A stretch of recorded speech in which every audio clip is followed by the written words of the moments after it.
You are listening to The Counselor's Chair, a podcast where we explore all things human, mental health, psychology, philosophy, and a few extras.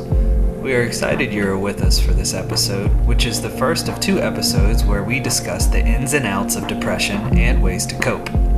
Be sure to check us out on all forms of social media and visit our YouTube channel at The Counselor's Chair. Now sit back, relax, and enjoy the podcast. Alright guys, welcome back to the Traverse Counseling Services podcast. We've actually come up with a name for the podcast. It's on YouTube and it's on Android and Apple Podcast as The Counselor's Chair. I thought that was kind of witty and kind of cool at the same time. And give you a perspective from the chair of a counselor. It just makes sense. It does make sense. It totally makes sense. And for our second podcast, we actually decided to refer to a blog that we recently put out. That's blog, not vlog. It's you can find it on our website with a B. Mm-hmm. And that'll be included in the link on the YouTube videos and in the podcast as well. So you'll be able to find that. It was an article that I sat down to do. I was going to do maybe 5 or 7 different ways that you can deal with or cope with depression or fight with the symptoms of depression if you're feeling them, whether they're weather related or mood disorder related or grief related. All of the symptoms of depression seem to present themselves in those cases. So I sat down to do that, and it wound up turning into 20 things that you could do to fight with depression. So you definitely get your bang for your buck, especially since it's free. So what we're going to do is we're actually going to do a little primer on depression, talk a little bit about depression and what that actually is, what that word means, both clinically and non-clinically. So we'll touch base on those things, and then we're going to just go through these 20 different things. I think we're going to go for probably an hour today, or somewhere in there, 40 minutes to an hour. See where we land, see where we're feeling good. Try and get through a good portion of the points, but my guess is we're going to have a second follow-up episode to this. Yeah. So we're not pressured just to run through all of them in 40 minutes and briefly hit on them. So it can be overwhelming when you see a 3-hour long podcast. So. Oh, absolutely. Yeah, so we'll break it into segments, and so it's a little easier to digest. Plus, it might give people some time to just kind of delve into some of these things a little bit at a time. Yeah, absolutely. Yeah, you may want to pick a few of them and try them out for a week or two. It'll be probably another week or two before we get the next series out to you guys. So, right. Or the next part of the series out to you guys. So, I guess to kick it off, it's a great question. Well, what is depression? It's a very popular word nowadays. I think 50 years ago, there was a lot of stigma around the symptoms associated with depression, and most likely the usage of the word even. So in more recent times, the stigma's dropped. At least substantially enough for us to openly talk about it, which is great. Yep.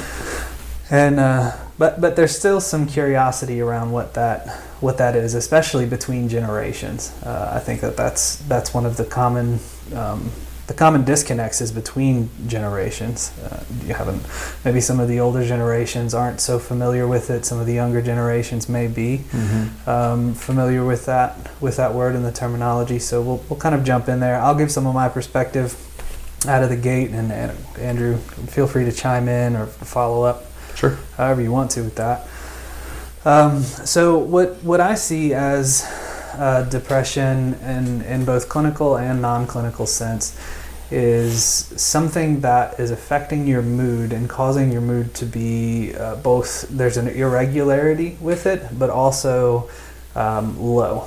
A sad mood, a saddened state is, I think, the best layman term to put to it. Right. But there are symptoms that go along with that, and typically what you're going to see is it's a word called anhedonia. Mm-hmm. Anhedonia is the one that most people refer to, though they don't know they're referring to that word, or they're usually defining it by lack of motivation to do things that you typically would enjoy doing or typically have no problem doing. You may want to completely retreat, stay in your bed, or you may want to just sit on the couch, eat pleasure foods, or watch Netflix. Though those things are fun even if you're not depressed. Right. Or not eat at all. Yeah, or not eat at all, absolutely. So you find yourself disinterested, whether you really enjoy working out, whether you usually enjoy going to work, or you enjoy social engagements, or maybe you enjoy reading. You enjoy these things that pull on you mentally and that you have to focus to do. You may enjoy those things, but when you're feeling depressed, that's one of the primary symptoms. You're finding it very, very difficult to engage in things that you would typically enjoy or have no trouble doing if you weren't depressed. Right.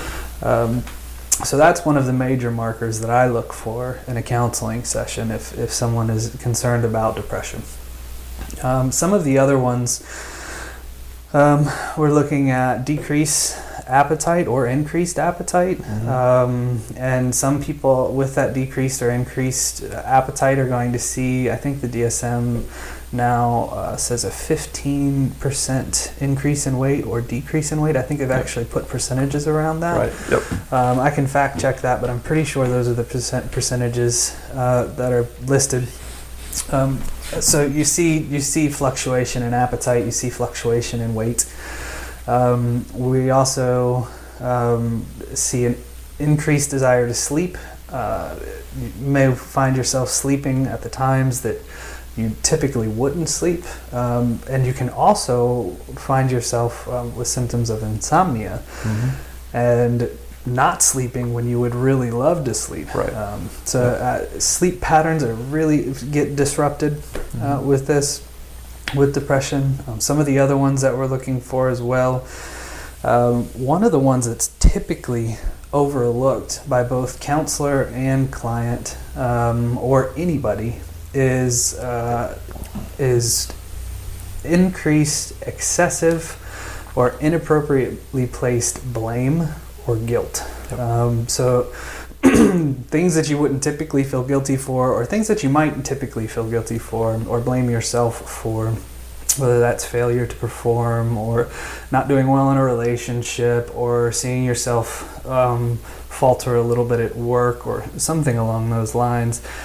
Or it could be something in the past, it could be something you're anxious about in the future and already blaming yourself for having failed, but blaming yourself for a sense of failure in the past regret. as well. Yeah, regret, like a high sense of regret. You're going to see an increase in that, and the marker that I think I always look towards is it's the terminology that's used is inappropriately placed or excessive. So guilt is not necessarily the worst of emotions. It lets us know when we're doing something wrong, but when guilt starts morphing into shame, and that shame is just lingering, then we're hitting some of the markers for depression there. Yeah, one of the ways that I label it sometimes with clients is the lies your mind will tell you. Just getting trapped in pretty much irrational thoughts. So sometimes it helps to even ask, are the thoughts that you're having about yourself, about the past, the things you can't change, is there truth to those thoughts that sometimes feed the depression?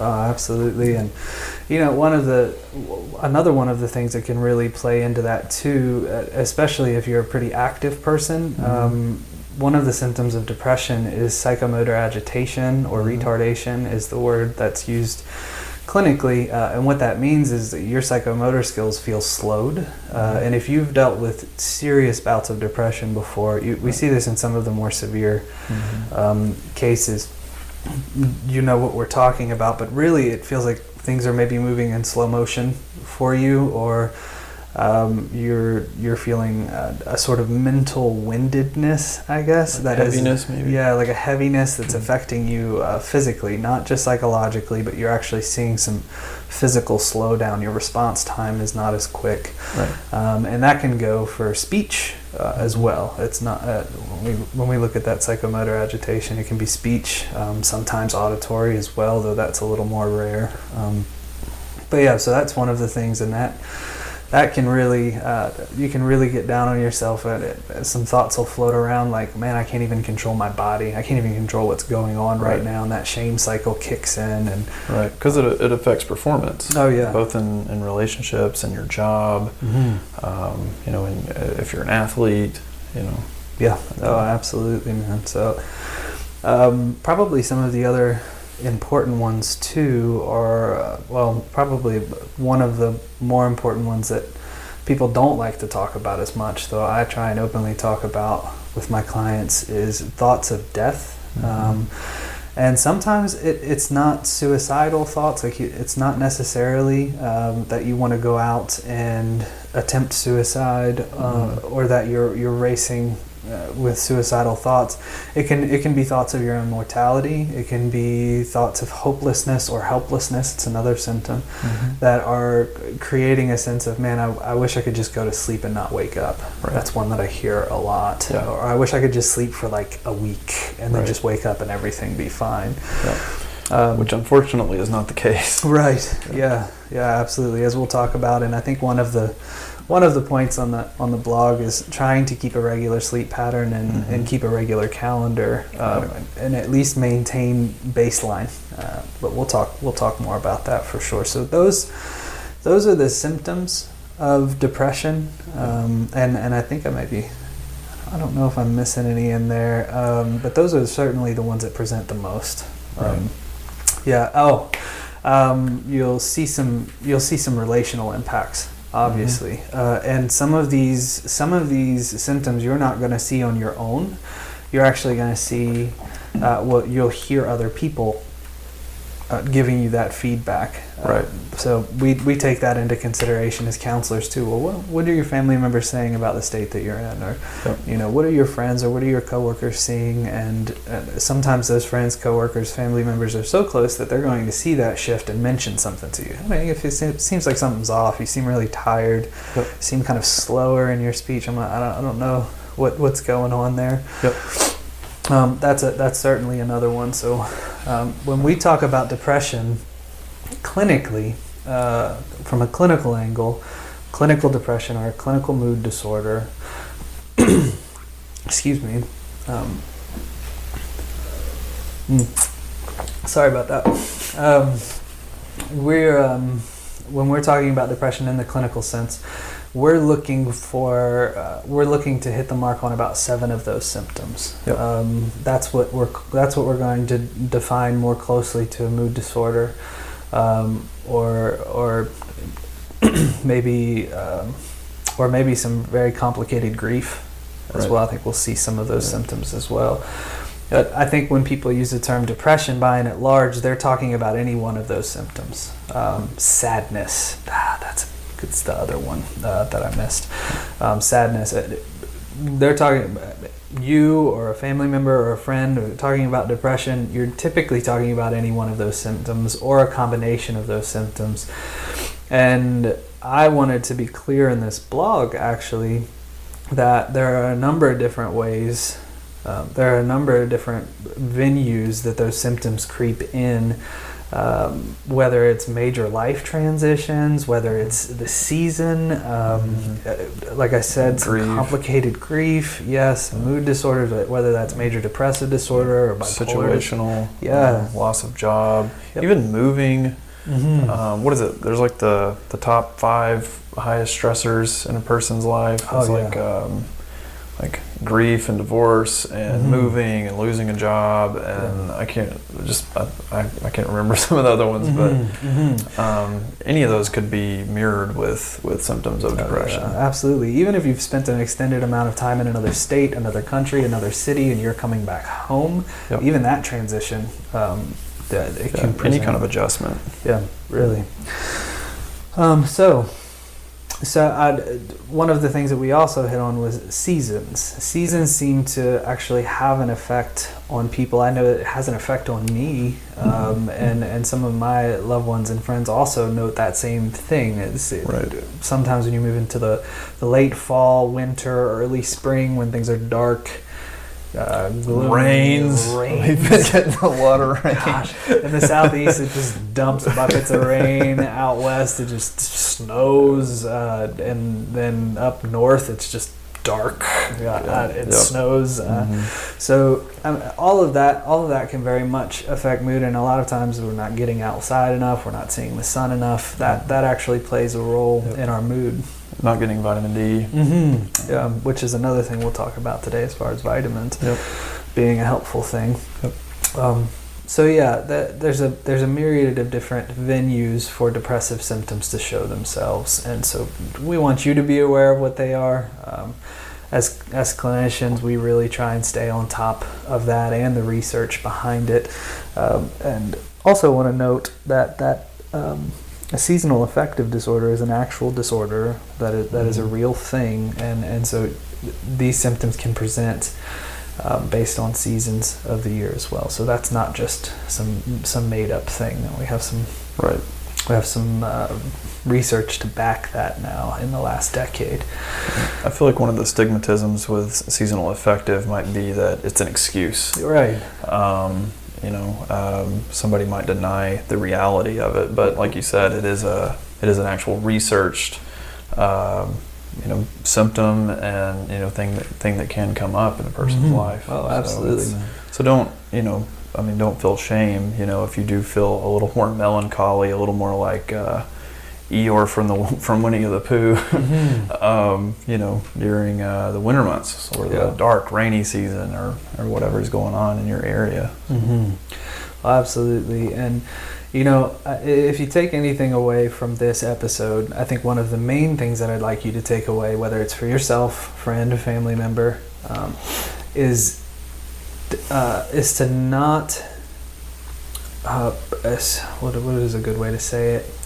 Don't pretend that it's not happening. Right. That is detrimental to you in the moment, but it's also detrimental to the future you, because the future you would benefit from you accepting what's going on and trying to do something about it, and also mapping it. It's like you can look back over the last 4 or 5 years. Is something I typically do with my clients. We'll look back over the last 4 or 5 years and say, when can we see, or when can you see that this emerged? What times of year, what seasons, maybe what brought this up, what triggered it? Maybe there's things in the past that sort of dropped up emotions, deaths, maybe you were serving in the military at that time, any sort of tragedy.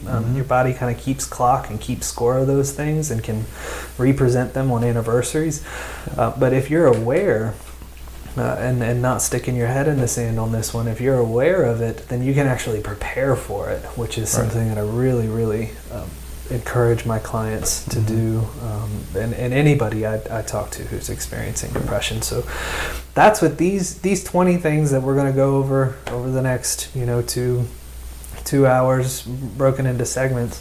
These 20 things, hopefully, if you can kind of work with your own depression or what you're feeling and map this out, you can kind of use any one of these 20 things or a bunch of these 20 things or all 20 things to increase the likelihood that you will manage the depressive episode well, or as well as possible.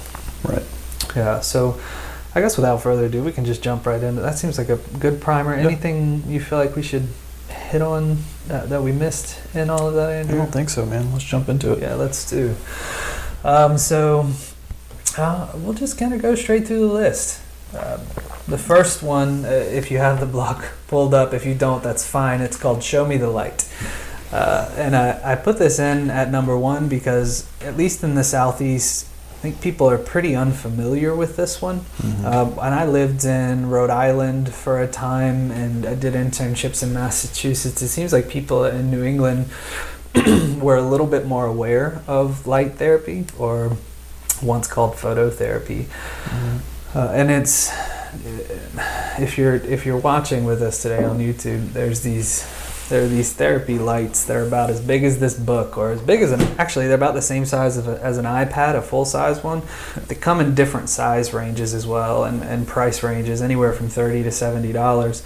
But essentially, you set this thing up for 15 to 30 minutes in the morning, and you do it, you kind of set it off to the side of your face, and it shines a light in your peripheral.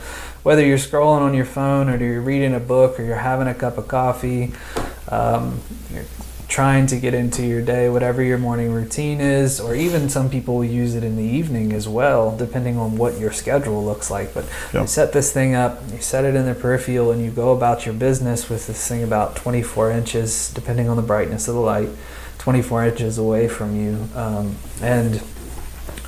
It's shown to be very effective for bringing about a more positive mood and bringing about some energy, especially when it's dark, when it's typically dark out in the morning, or it's been overcast for a week. Yeah, it really helps with people, especially who work swing shift or third shift, where your circadian rhythm is thrown off, your sleep cycles are thrown off. So, and then obviously with seasonal things as well. Essentially, this thing mimics having a window, like a standard size window with sun shining through it, as if you were sitting in the room. That's basically what this thing is going to mimic. Do you know if it actually gives you any kind of vitamin D? Is that possible, or or is it just kind of telling your brain that you're getting the? I assume it's some kind of UV. Well, so I think some of the older ones were UV. The ones now are an LED. And as far as I'm aware, you're not going to get any nutritional value from that. However, it is that second thing that you said, as far as kind of triggering your brain and prompting your brain that, hey, it's daylight out, it's time to get this thing rolling. And it does get some chemicals moving around that are pretty necessary to start your day. Maybe increase some serotonin. So that's one of the easiest things that you can do. Honestly, it doesn't require mental fortitude. It just requires consistency. One of the things I will mention with this, it's something you have to taper to. If you have bipolar disorder, you really have to monitor yourself if you're doing this in a depressive state, because I've heard stories, I've read papers on how if you're not careful with how much you expose yourself to this light, it can put you into a manic episode or bring you up to I've not heard that. Yeah, absolutely. That makes sense then. Yeah, so you have to be careful if you've been diagnosed with bipolar disorder using the light. You can still use it, but especially talk to your psychiatrist, or talk to your counselor, or talk to your primary care physician. And they may be able to suggest a regimen, though most of the lights actually come with a regimen. They'll tell you how to taper. Don't just start with 45 minutes a day. I've used one of these things before, and I didn't know about the taper. And I OD'd on the therapy light. I blasted it for about 35 minutes, and I stood up and I was jittery, like I had drank like 3 cups of coffee or probably something. Probably had a sunburn too. Oh yeah. So make sure you regiment it, but it can be powerful. Like, it doesn't work for everyone. I don't want to say it's some sort of blanket remedy. Yeah, it's not a cure-all. Right. I mean, there's any one of these things can help someone manage depression, like you said. But it really, an aspect of this and what we're going over, it kind of takes a lifestyle choice to set a tone of creating healthy habits for yourself. Oh, absolutely. So, I mean, if you already have a moderately decent diet and move around and some other these things that we're going to be talking about, if you already do some of these things, I mean, this could be like the icing on the cake, right?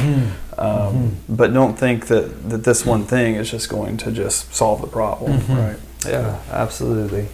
So that's kind of, again, a very tangible way that you can do this in a relatively cheap way. I don't know if Amazon maps this out over the year, but I know this year they actually discounted all of their therapy lamps. That's really cool. This time of year, yeah, they dropped them all by like $25, $30. So the most expensive light that's usually like $110, that it was dropped down to I think 70 or 75 or something. And some of the smaller portable ones, the battery powered ones, you don't have to plug them in. You can take them with you. You can bring them to work.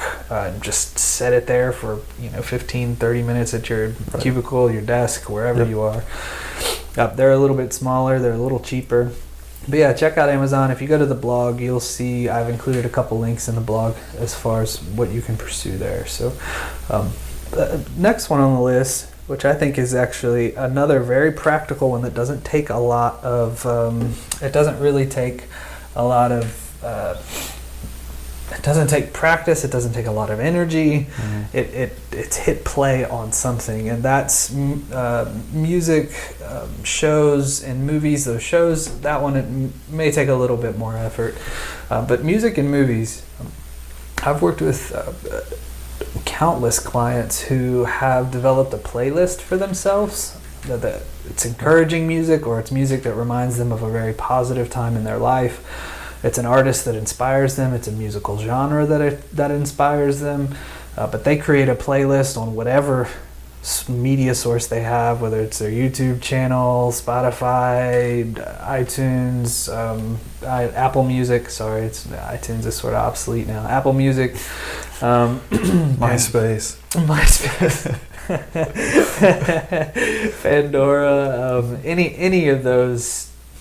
Any of those will be fine. You can access those music, and what's great is you might be able to access somebody else's too by a simple like search of depression playlists, which is really cool. And a lot of these, the musical outlets that you listed, a lot of them will just have like certain like mood playlist already. I think Spotify has a myriad of mood playlists. Oh yeah, so absolutely, and what I would maybe steer away from, though, the occasional like relate to my depression type of song, Simon and Garfunkel, Silence My Old Friend. We should have started this podcast with that song.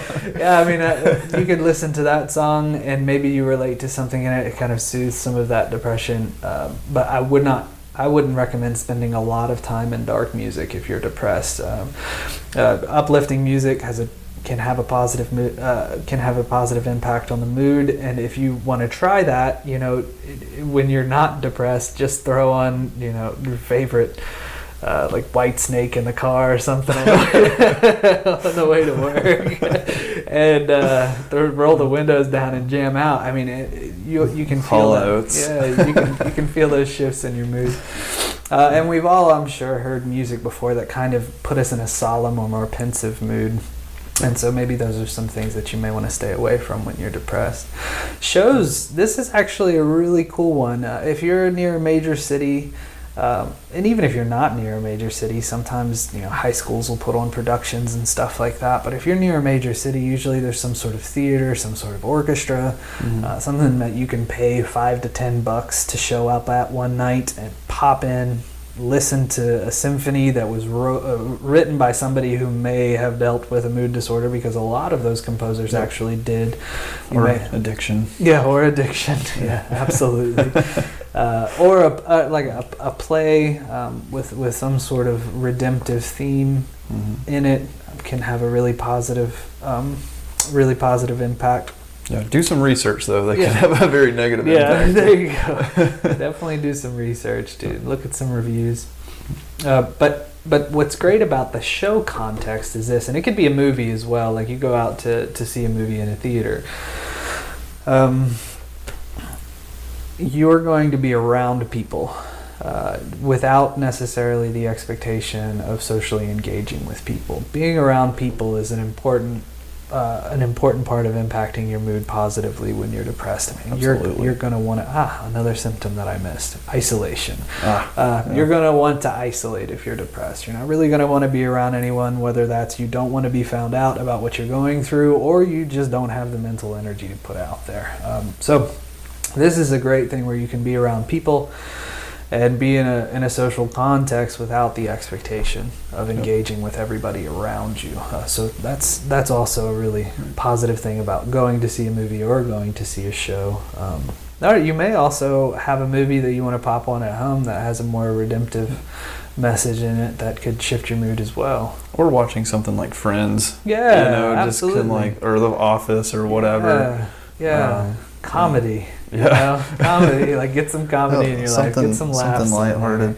The effects of laughter on mood, that pretty well documented to increase that mood. So just be mindful of binge watching, because binge watching, sometimes we just need those days, and I think it's okay as long as it's few and far between. But binge watching can actually lead to furthering your depression, because you're not really using your brain. You're all the thinking is done on screen. You're not creating any plot or narrative or thinking through anything. You're basically, would you say that you're kind of disassociating a little bit if you just get lost in a TV show for hours and hours? Sure, yeah.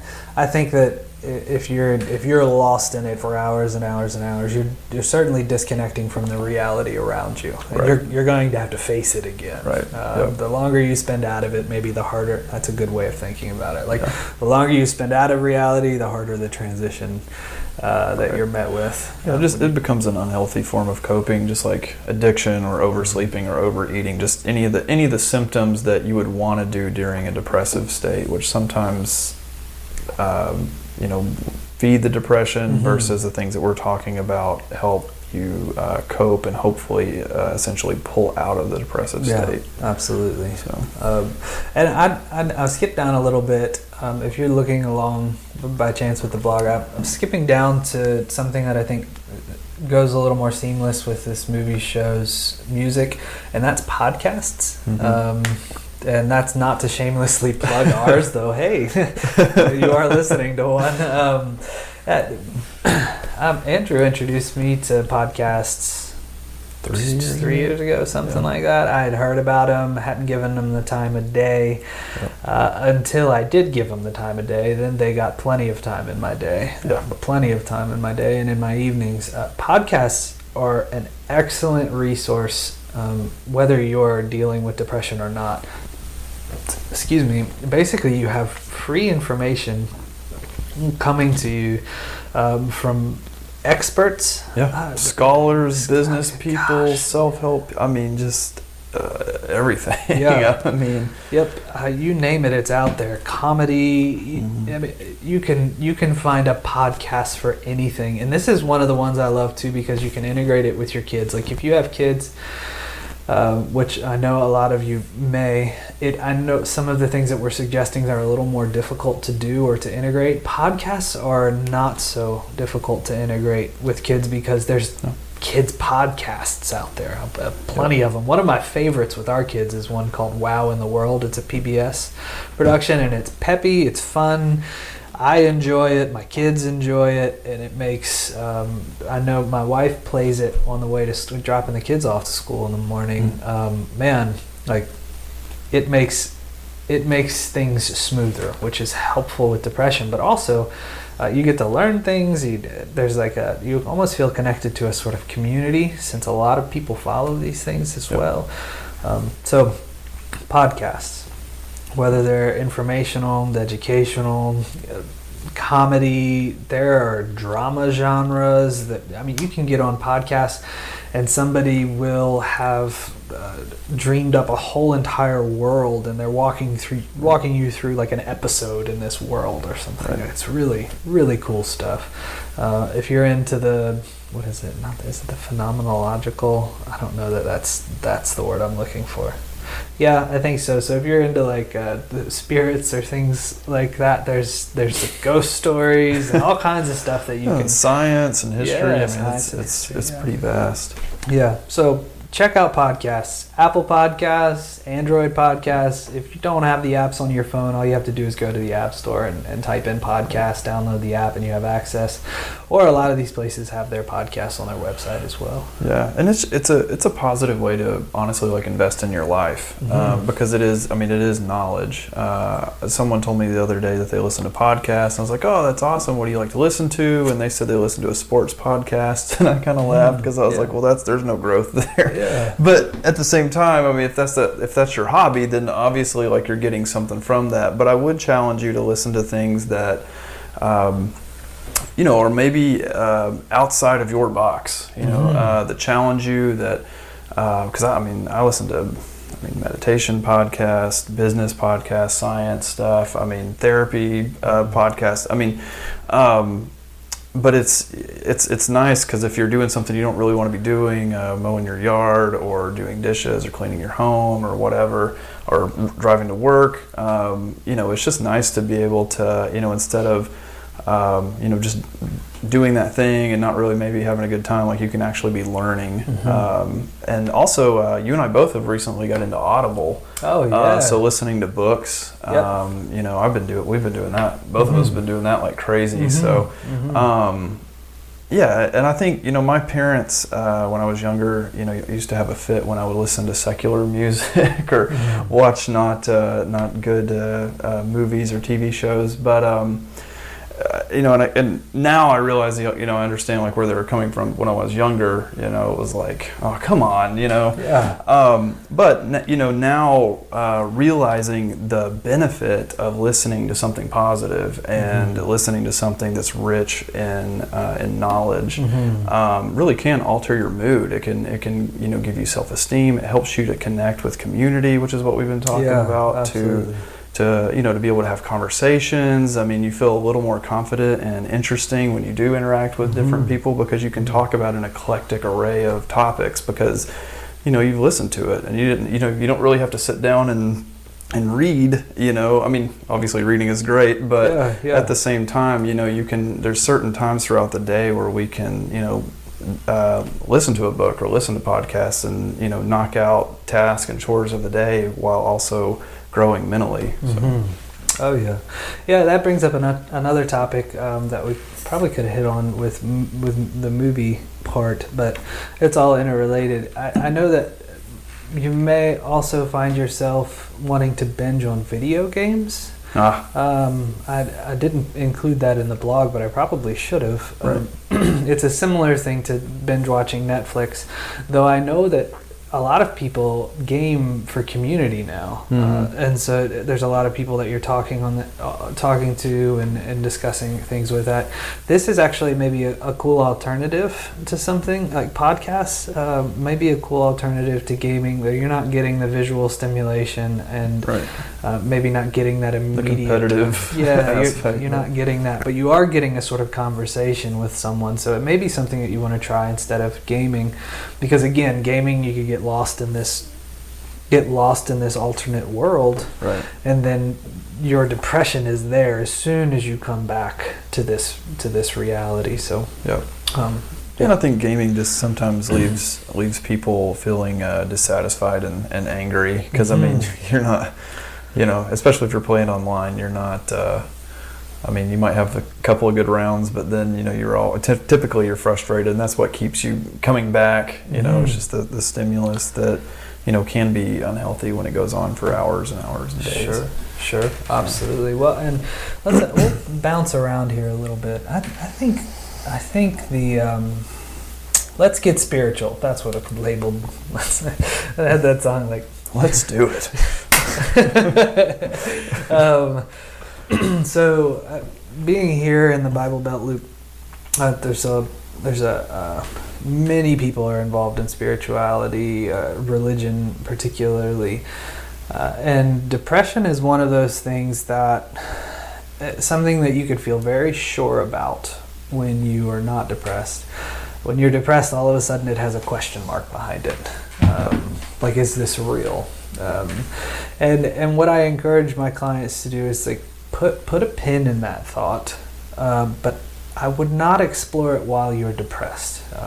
Hopelessness and helplessness really, really interfere with that sort of maybe more as rationally as you can think about religion.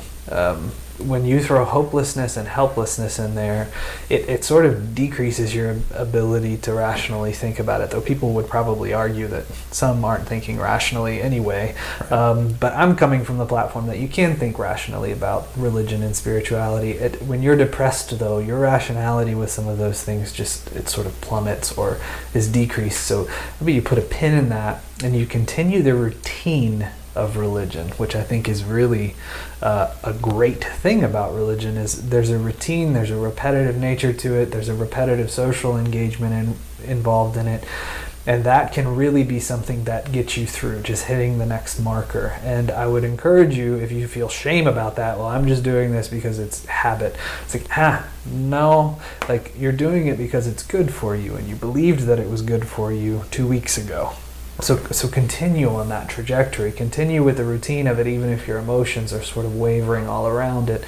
Some of the spiritual and religious truths that you may hold to, I am more familiar with Christian ones myself, but even Buddhism or Hinduism or all across the board, there are hopeful messages in religion that are very, very helpful to plug into when you're depressed. So I say let's get spiritual. Like let's keep that a part of your life, even if it just feels like an empty routine. You will thank yourself. Your future self will thank you for doing that. Especially if you do that in a small group context, or if you have friends in a church that you can talk to, or a mass, or wherever, or a mosque, wherever you're going for your religious engagement. If you have friends in that context that can hear you, talk to you, or just have a regular conversation with you, that's grieve along with you. Yeah, so, I mean, that's absolutely. I think one of the biggest things that people fear is sharing that they're depressed in a religious context and being judged for it as if it's something's wrong with them, or something maybe like people may give you the feedback, like, oh man, you just need to pray more, or you need to hit if you were more fast. spiritual, you wouldn't feel like this. Right. Too blessed to be depressed, right. I think is a comment. Stuff along those lines, or even I've heard demonic type of things where people because you have a demon of depression. I would say that reaction is a little fewer and farther between in reality. I'm not saying it doesn't exist, because I've heard some interesting stories as far as religious response to depression. However, I wouldn't let it deter you.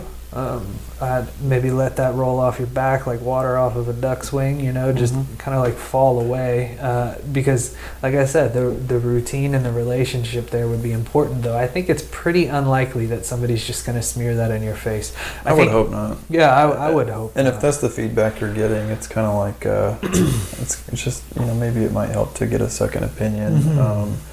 You can bring it up with your therapist. Bingo. There's people have different outlook and different insight, and a lot of times their own upbringing and background kind of feeds into their feedback. If it's if something's not empowering to you, or you leave a conversation feeling a little more ashamed or guilty, talk to somebody else, because people are different. People have different outlooks. So. Yeah, absolutely, man. I would say some of the spiritual practices of prayer, meditation, and again, people may refer to it as dogmatic in a sort of shameful way, but I don't see it that way, particularly when you're depressed. Like, remaining engaged in these sort of repetitive activities is going to be beneficial. There's an element of discipline to what you're talking about, and so don't break, if you are feeling depressed, you're probably going to want to say, and especially if it's raining outside on a Sunday morning, you don't have to go to work, and so you can give yourself permission to sleep in late. We're really, getting out, going to your, well, could be Saturday, Sunday, whatever, but, getting out, going to your small group, going to your church, what have you. I really liked what you said about going to shows, how there's kind of even though you may not have to actually verbally engage, like you're still part of that community. So, if it's a tender moment and the audience is crying, you're kind of crying with a community, or if everybody's laughing together, where church is an experience that's like totally like that. Or, I don't know, I haven't been to a lot of other denominations or religious ceremonies, but I assume there's a similar feel to that. Yeah, a connected emotional response, right? Yes. You feel like a community emotion going on, even if you are having trouble with the emotion. Showing it yourself, like decreased emotion or blunted emotion, like being in a context where emotion's being shared. If you can contend with the shame in that moment, it can be really, really grounding. It's like, I'm around a lot of people who are feeling even though I can't right now. That right there could be very beneficial. I think that actually leads us into another topic rather seamlessly, or at least my approach on this topic with sleep and keeping a regular calendar. I'm not going to bore you with details. I actually just want to jump straight to the meat and potatoes of this segment, and that is to, with the shame and the guilt that comes along with depression, I think what I commonly see is that we throw away expectations altogether. It winds up getting our sleep off and our calendar off. We throw off expectations for fear of failing them. It's like, if I can't do it perfectly, then I'm not going to do it at all. But the problem with that is when you're depressed, not a lot is happening perfectly. And even your perception of it is a little bit skewed. So it may actually be going perfectly, but you're seeing it as something that isn't perfect. And the tendency is to I'm just going to chuck it. What I would say is this. Look at your calendar. Look at what you have in front of you, whether that's a work calendar, whether that's a family calendar, deadlines you have to hit. Centralize your energy and focus it into the activities that you have to get done. So take your energy and maximize it into the things that must get completed. When you do that, you're not expecting yourself to function at the level that you would if you weren't depressed. You're taking those expectations, and people always say, well, you're just telling me to lower my expectations. That's actually not what I'm saying. I'm saying have less of them. I'm not saying lower the bar. I'm saying change the bar. Change the bar to something that you can accomplish and take bites out of that elephant. It is going to be by far the less shameful of approaches. But then you also don't have these periods in your year. Let's say this happens 4 times a year for you. You don't have these periods in your year that totally derail all of the progress you've made in your career or your relationships the months prior. And so I think that's a central message that I really wanted people to take away here. I don't know if you see that, Andrew. It's just people just give up.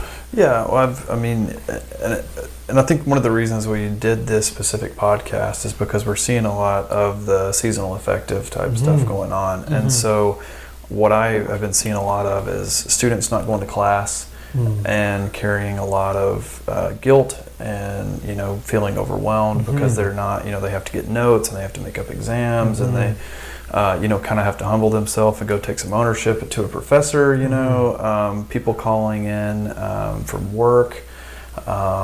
So that's kind of the stuff I've been seeing. So maintaining that routine and prioritizing the stuff that that keeps you afloat.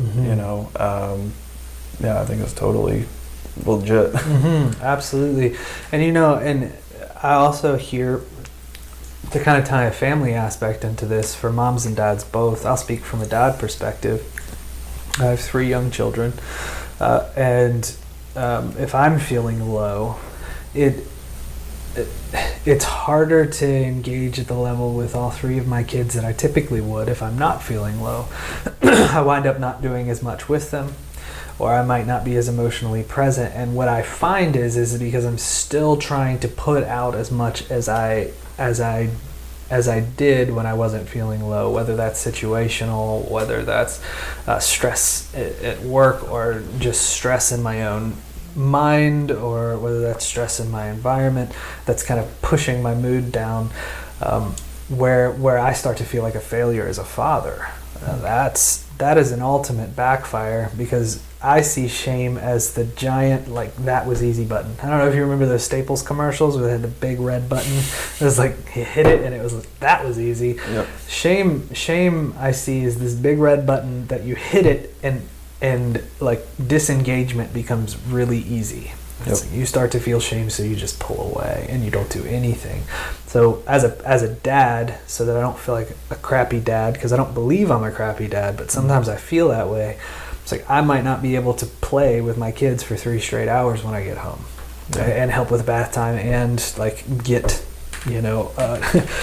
help my wife with preparing a meal, or her helping me prepare a meal, or cleaning up afterwards. Like, maybe I'm not being able to do all those things.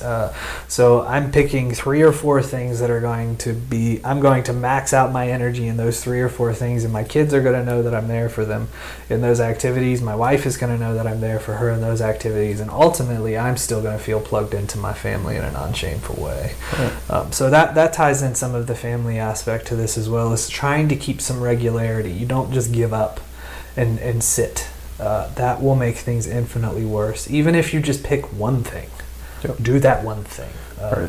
It's kind of like, I always tell my clients, it's kind of like cleaning your bathroom. Nobody really wants to like go clean their bathroom, but nobody regrets it once it's done. Yeah, it just takes a little bit of motivation on the front end. You knock it out, and then you've gained some momentum. You've moved around. You've done something, and you feel the next time you go in your bathroom, you have this like, oh, that's nice. Yeah, look, a practical tip too: incorporating movies and shows as a parent. We don't do a ton of screen time with our kids. However, if my wife is maybe stressed or low, or I'm stressed or low, like, we could look at the kids and say, hey, movie night, something like that. It's more like a reward instead of just like a fixture. Absolutely. So it's like movie night. We ask the kids to pick out whatever they want. Kids shows tend to put you in a good mood because they're fun, they're light, they're lighthearted, and a lot of times there's adult humor laced all in them, so you find yourself laughing and stuff. But we just sit. It doesn't require a lot of energy. We just kind of hang out on the couch for 30-45 minutes, snuggle up with some blankets, and the kids love it. I mean, they feel like we're just as present as if I was rolling around, wrestling them on the ground or something. It's just different. And so you can see that's not a lowering of expectation on my part. I don't feel that way. It's a shifting of expectation altogether. It's like, I'm going to focus my energy into this thing that is a little bit easier for me to do. Right. So, or you could watch a UFC fight and then get to vacuuming. Yeah, there you go. There you go. For those of us who don't have kids, there's other options too. Get to vacuum it. Nice. So yeah, and we bring those all up as examples of how you can still stay plugged into your calendar to things that you have to get done during your day, work-related and non-work related, grocery shopping. Like I may not be able to go out for an hour and a half and pick up groceries. I may need to go out for the next 20 minutes and pick up what's essential, or like pull up the little app that somebody drops off your Instacart. Instacart. Pay the extra $15. Yeah, somebody will deliver your food to you. Yeah, bingo. So we look at ways, and maybe a good way of saying it is like to contend with depression. You can work hard, but there are ways you can also work smart with it. Yeah, like that may be a good way of saying some of what we're saying. Well, yeah, and I think part of what's going on in the brain. I mean, people who are depressed, if they're if you look at a SPECT brain scan, you can see gray areas. Part of the brain. I mean, and this is not the case for everybody, but the part of the brain who for motivation or for impulse control. Those areas of the brain can actually get murky during states of depression. So, that's why prioritizing things that you have to get done instead of just being overwhelmed, because you're kind of in a crisis with some of the stuff that we've talked about, the expectation, the shame, the guilt, the kind of negative self-talk. You can kind of load yourself into more of like a panicky depression. And so that's why it helps to just make a list of priorities. That way you're not just looking at the 50 things that needs to be done. You can say, okay, these are the 5 things that I have to knock out. Give yourself a time period to knock it out, and then just get it done. It's one of the things I tell my clients is if people are coming to the house, I can clean my house in 15 minutes. But if I have the whole day to do it, it'll take me the whole day to do it. So if you kind of give yourself, a schedule to say, like I've got things I've got to knock out this morning, and then you can, if you just need to sleep, then you get your stuff done, and then crash. But just make sure like you're prioritizing so that you're not doing things to actually fuel. And feel the depression and neglect your life goals. Oh yeah, and that fits seamlessly with sleep as well. I think because of that tendency to kind of isolate, withdraw, become tired, sleep a lot during the day, it can really, really get your sleep cycles thrown off. And what I would encourage you to do, we don't have a ton of time to get into sleep hygiene. Google sleep hygiene, or go on the blog. There's a link in the blog where you can learn more about sleep hygiene, and it's basically techniques that you can do to build yourself up to sleep well. So I would really encourage you to check out sleep hygiene. And also there are some great watches out there now that help you track your sleep, and tracking your sleep can be really helpful for knowing when you need to start trying to go to bed at night. Waking up in the morning I know is difficult, and I don't really have an easy remedy for that. I wish I did, but a lot of studies show that it's really important to wake up at the same time every day. Like it doesn't, they say try to go to bed at the same time, but it's more important to wake up at the same time. And generally when you do that, like your biological clock's just going to wake you up. One of the podcasts that I listen to, a Jocko podcast, which I really like, he has a stereo system that's hooked to his alarm, and so it'll blast like death metal music, like just first thing, just like, and so, but it's across the room, so he has to get up and listen to it. Actually, he has he's got an alarm that's actually his voice that just like the alarm says, "Get up. It's time to start your day. Get after it. If you're awake, turn this alarm off. If you're not, keep listening to me. Get up." So, but I mean, anyway, you can kind of make it fun, a lot of people, I think it helps to put an alarm across the room, especially if you're depressed and you're having a really hard time getting out of bed. The whole, I know we're kind of I'm kind of getting into sleep hygiene a little bit, but the hitting the alarm 56 times, research shows is actually is a really bad. It actually makes like actually getting up very difficult. So I know most people hate me for that. But that's kind of a real thing. They like set us up for failure in that, in a sense. They make it big and orange, at least on an iPhone. So it's like you roll over and you see it, and it's big and it's orange, and it's the bigger button on the screen. It's not like like you just hit that thing, man. It's not ideal for waking up. But anyway, so yeah, you do want to try and maintain some good sleep rhythms in there. Like I said, if you check out some sleep hygiene techniques, and don't look at screens before you go to sleep. 30 minutes before you go to bed. Absolutely. Just had to throw it out there. Or use the night. It's like a night light mode on your phone. I forget what it's called on Apple. I keep seeing the blue blocker glasses. I don't know how effective they are, but I keep seeing the advertisement for those. Absolutely, man. So I think that at least covers some of the sleep and schedule. Right. Some of the sleep and schedule things there, and I think I would love to. I think maybe we can pick one to one or two more to wrap up with. Let's talk about counseling, because a stint of counseling may be necessary, right? Of course. If you're feeling low, A counselor would be somebody really great to talk to if you're feeling down, especially if you don't have a social network that you feel you can be completely honest with, or if you don't have a social network at all. If you don't really have a network at your job or in your family, or if you're just having those thoughts, you're just lost in those thought cycles of grief and shame and guilt, and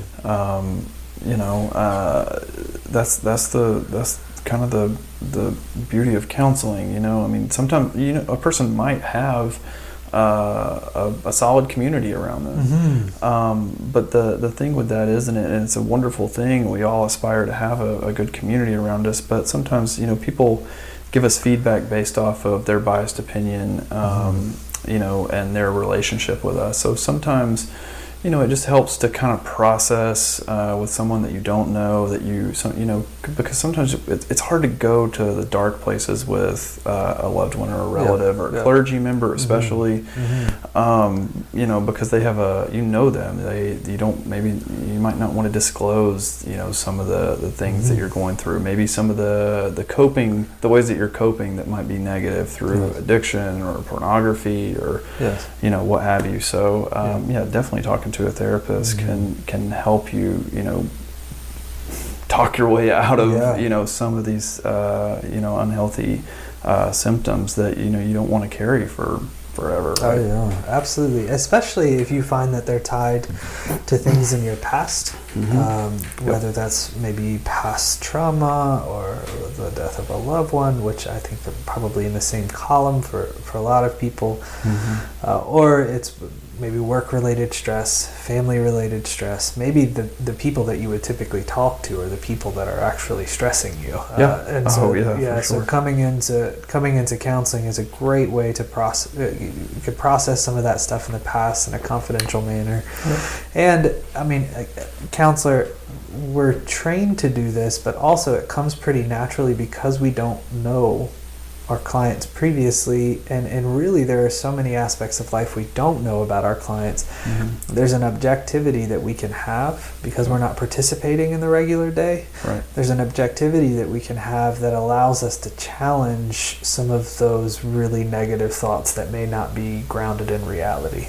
We can challenge those. A metaphor that I often use is like, it's somebody, like you can picture depression as sort of a sinkhole and you're down in it.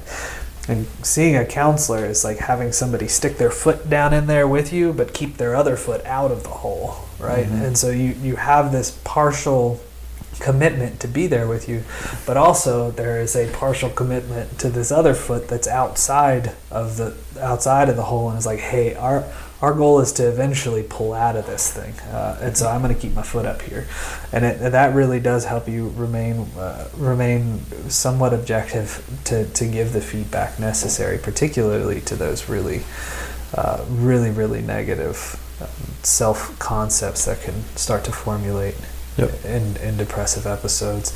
Counseling is also a great place to ask about medication.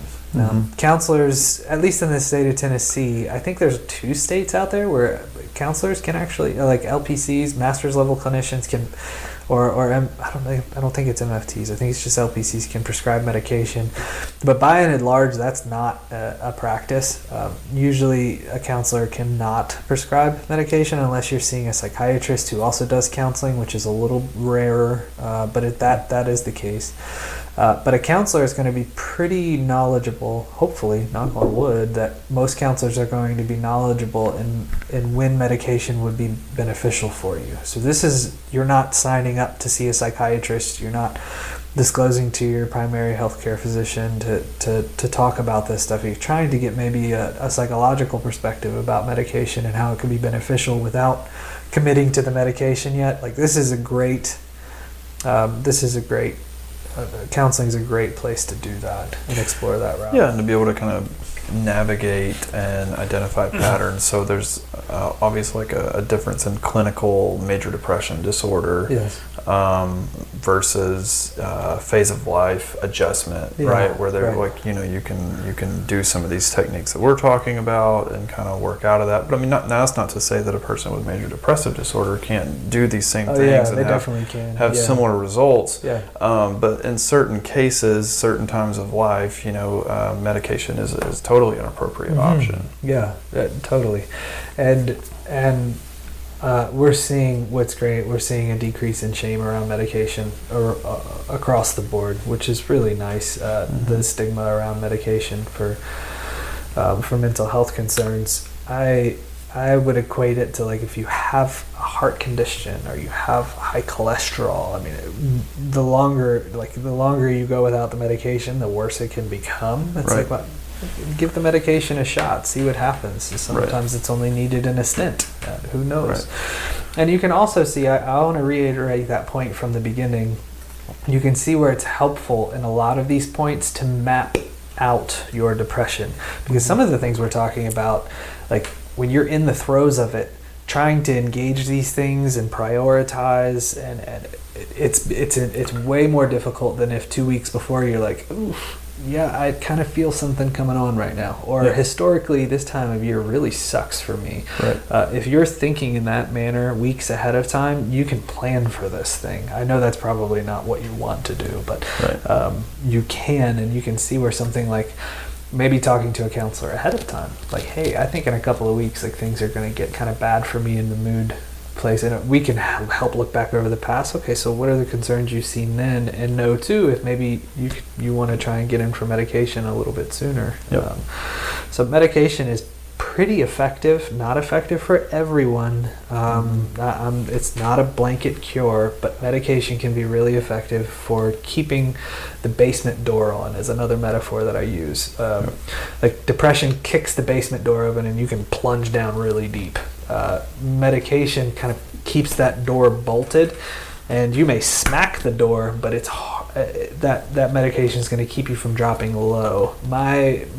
A lot of times what people say to me is, I don't want to be on a happy pill. It's like, well, God, yeah, that I understand really that. Yeah, like antidepressants, SSRIs specifically, they're not really. It's not a happy pill. It's more of a gray area pill. Yeah, it's a basement door pill.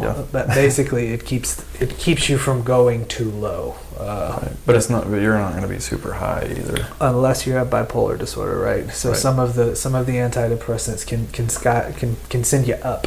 If you're bipolar, you probably already know this. If you're bipolar, but would want a mood stabilizing medication, not an antidepressant.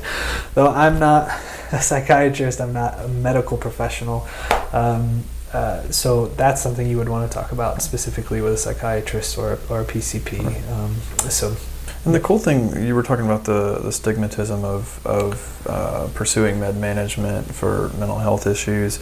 Also, I mean, a couple of the agencies that we refer to, they require therapy along to be mirrored with med management. I mean, research shows that when there is med management and counseling at the same time, like it's there's a higher level of effectiveness when a person is appropriate for med management, versus only doing medications or only doing counseling. But sometimes only doing counseling is enough. Yes. But in those cases, doing both is incredibly helpful. Absolutely.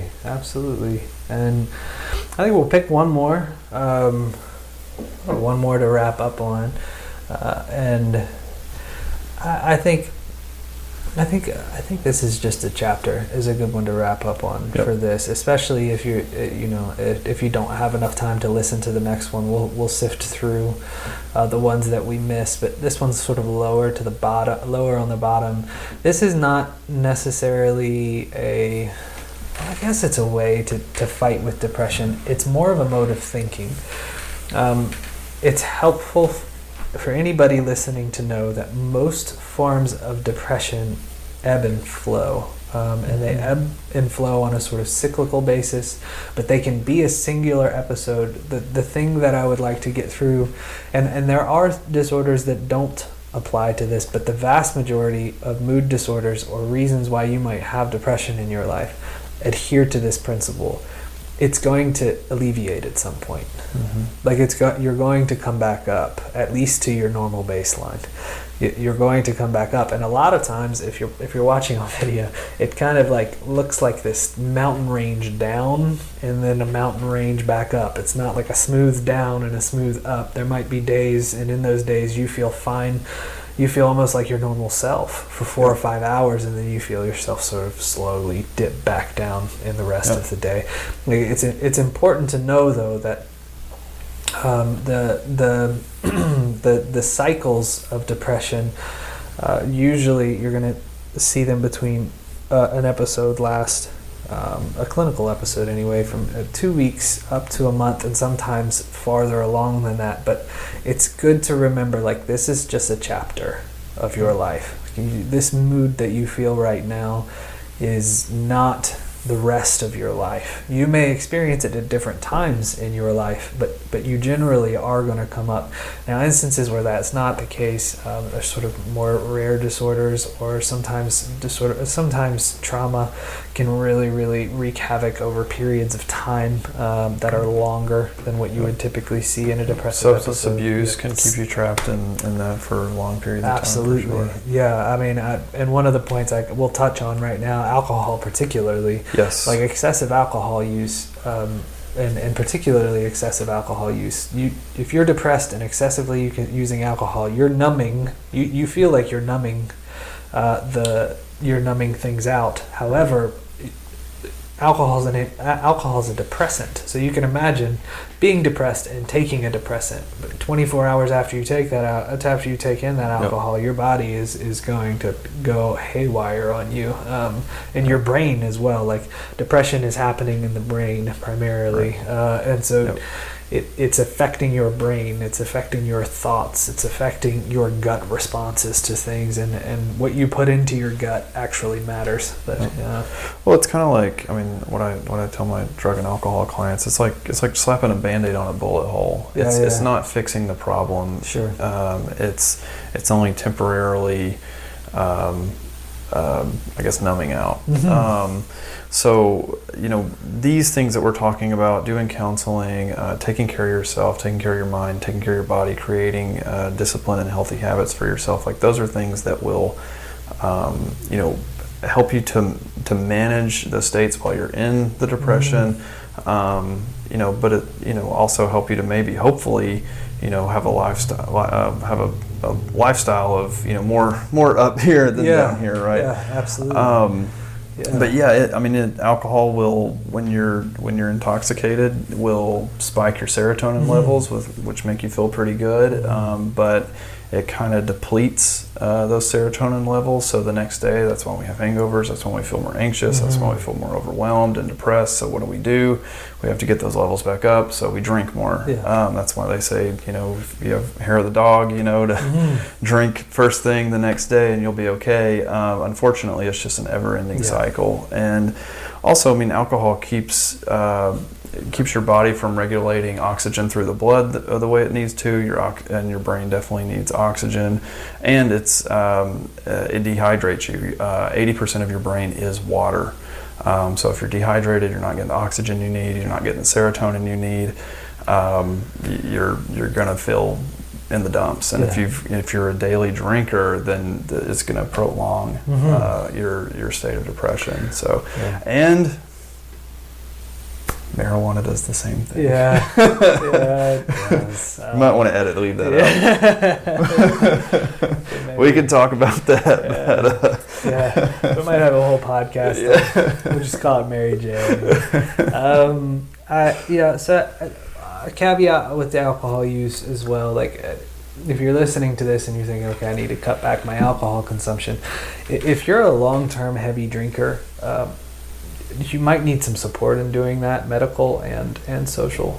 So talk to your primary care. If you're binge drinking multiple times in a week, or you've been drinking I would say even if you 2 to drink 3 or more drinks an evening, maybe even 2 or more drinks, depending, because people always say they only had 2 beers, but they're drinking 40. So. Yeah, right, yeah. If you're doing that every evening for the last 10 years, you're probably going to need a little medical support. I don't want to scare you, but you'll have some physical withdrawal symptoms that are going to be super uncomfortable for you. And it can be dangerous. Yeah. And honestly, if you are in that range, there's a pride aspect that goes into it. A lot of people have detoxed on their own, and just because you've maybe done it 2 or 3 times in your lifetime and been okay, you never know, because in between those times you've put years more kind of packing on with the alcohol abuse. So maybe there's some detox protocols that you can go through to to ensure your safety, because the likelihood of having a seizure or stroke and coming off alcohol after daily use or long-term binge drinking is very high. Yeah. So, and that's all ages. That's not, you don't have to be 70 years old. It could happen to us or anyone, but we don't do that. Yeah, we try and stay away from it anyway. We avoid the binge drinking. Yeah. Well, I hope that in listening to this today, you guys have found some things beneficial, helpful.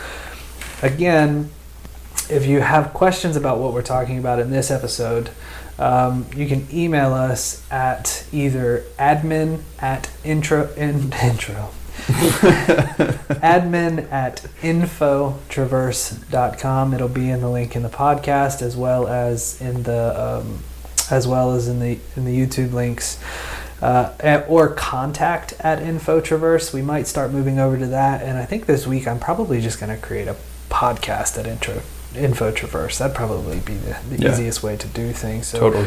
Be on the lookout for that. Any of those are fine. And again, our phone number 423-310-8206. If you have questions about anything that we've talked about today, feel free to punch a text through and we'll answer them in our next segment. Also, I'm going to give you a little highlight of what we'll go over in our next segment as well.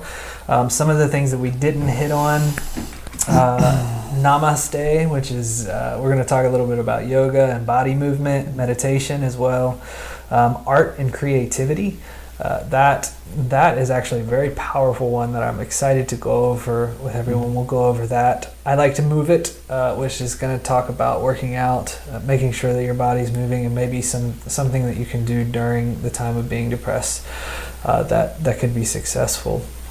Volunteer to pet a pet. That one is really cool. You'll just have to tune in. I'm not going to blow that one. Kick the booze. We just kind of hit on that one. We might touch on it a little bit more. Map it out and set a goal. So goal setting ahead of time. That is a really powerful one as well. We're going to talk about journaling. Road trips. The power of a road trip. We'll talk more about socialization. We'll talk about considering vitamins, and then maybe go into what vitamins to. Yeah, some vitamins that you can try out that will naturally feed into talking about food. And then also museums and aquariums. That's a really cool one as well. So that's a little snippet into what we'll get into in our next segment. Again, if you have any questions, want us to go in more depth about what we've talked about today, please get a hold of us. We'd love to hear from you. We'll do probably a little bit more of a primer. I'm sure after this, you and I will think of all kinds of things that we probably could have said, and we'll say them at the next one. So anything in closing, Andrew, you want to add to that? or? No, man, I think you summed it up. All right, right on.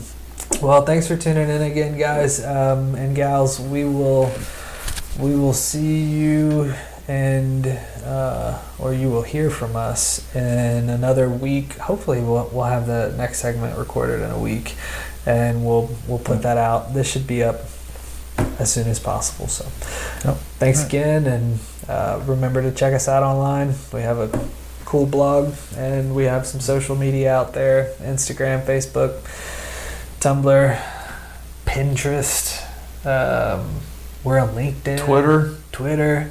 Yeah, we're on all of them. So find us, follow us, keep posted with what we put out there. MySpace. Yeah.